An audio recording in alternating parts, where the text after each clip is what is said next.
Nerd alert. Um, I saw this on Facebook, an ad with NVIDIA on a webinar for deep learning for everyone with NVIDIA GPU cloud. Now, why is this important? Why is this a matter? An issue worth commenting on. Well, the first things first. When it comes to the cloud, what that technically means is someone else's computer somewhere else. And they're doing a lot of the processing for you and pushing the data to you in terms of a certain experience.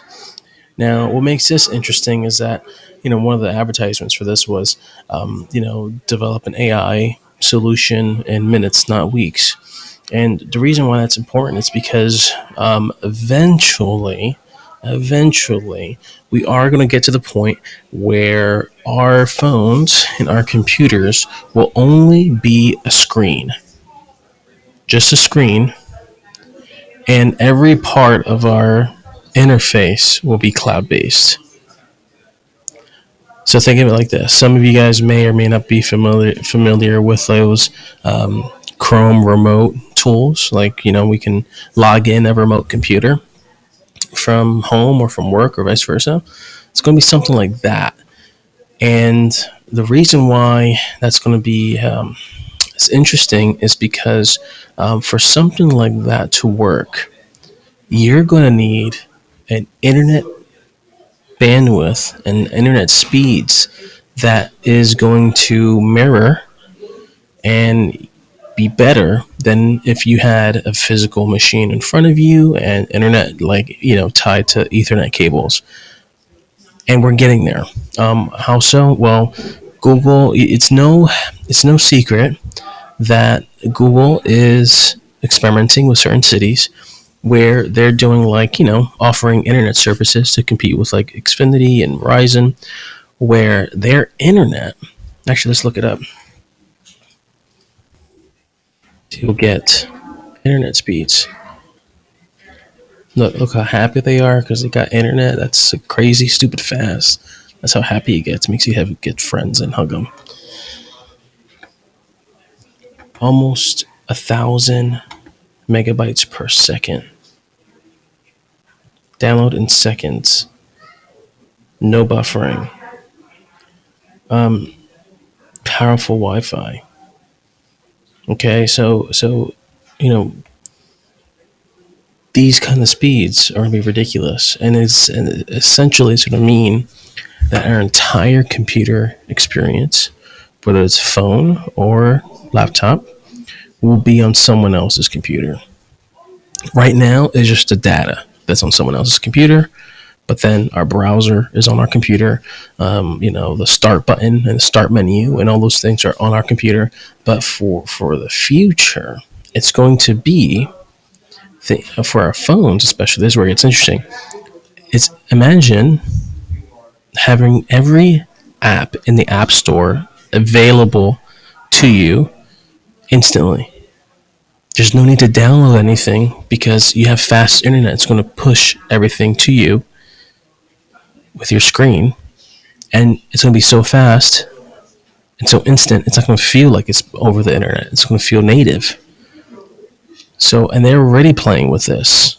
So the idea is that where you just instantly use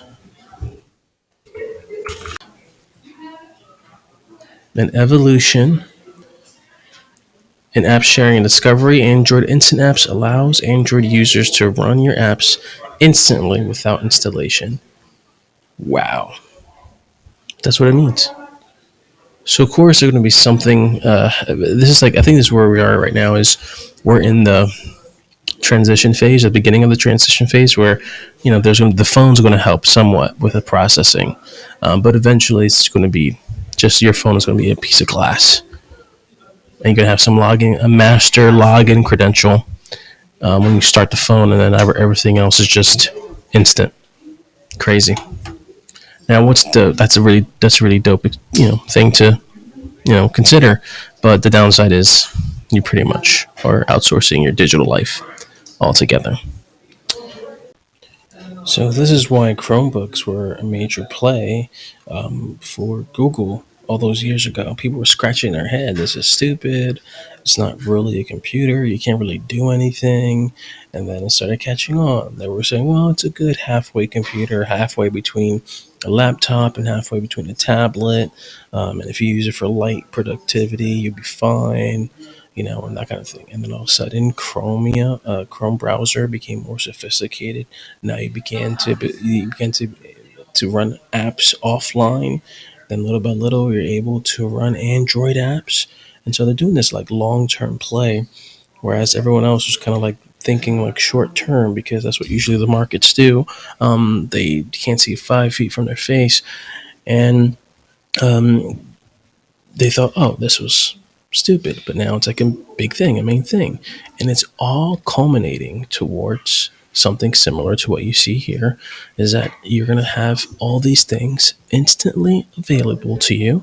And on your Chromebook, which is nothing more than just a glorified monitor of a remote access to a Google Chrome instance on the server somewhere is going to be able to just push to you the visual side to your computer. And, computer hardware specs will cease to be a major thing because all of it is going to be done through the internet. The computing, the heavy lifting is going to be done on the server side and it's going to be pushed to you. And so that's why Chromebooks are a thing, because they want to socialize you into this experience of that where the hardware is secondary and it's a lean machine and the emphasis is on cloud services. Now it's going to be emphasis on cloud processing.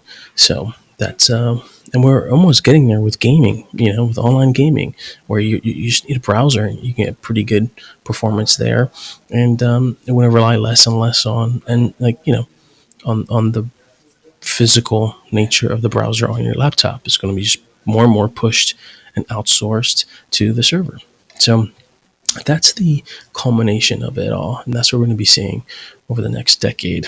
And you're just going to be you're going to be having a piece of glass as a tech quote unquote phone. So yeah, that's a little blurb on the future of mobile development, computer experiences, and the internet base.